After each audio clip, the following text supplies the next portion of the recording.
Allô toi, moi c'est Sandra Desrosiers-Laporte, je suis technicienne en santé animale et aussi passionnée coach comportement à la clinique vétérinaire de la Ménée.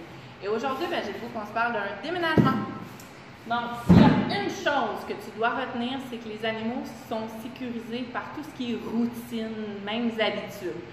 Donc, tout le long du processus du déménagement, du moment où vous commencez à faire visiter votre maison pour la vendre jusqu'à l'aménagement dans la nouvelle demeure, bien, si vous pouvez conserver un semblant de routine, habitude chez vos animaux, bien, ça va beaucoup les aider à mieux passer au travers ce processus-là.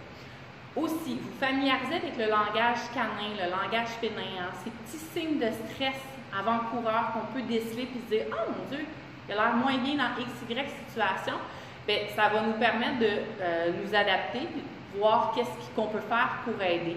On pourrait aussi en discuter avec notre équipe vétérinaire, puis prendre de l'avance, puis se dire, bien, écoute, moi, je vais prendre des produits naturels pour l'aider à diminuer son stress. Donc, on commence avant, on l'utilise pendant, puis même un petit peu après qu'on soit aménagé dans la nouvelle demeure, ça peut aider également.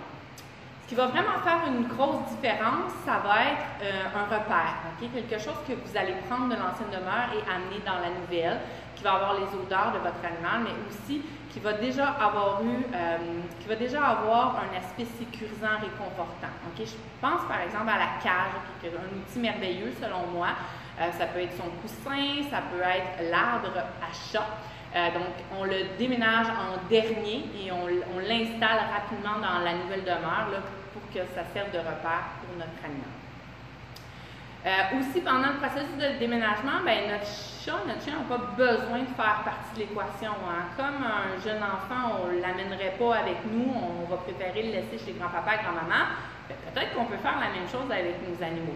Sinon, c'est vraiment de les isoler dans une pièce tranquille là, pour pas qu'ils soient pris dans tout le brouhaha du déménagement. Et puis, peut-être dernière petite chose, c'est que bon, le stress, c'est une composante normale de la vie. On ne peut pas l'éliminer complètement, mais on peut certainement l'atténuer.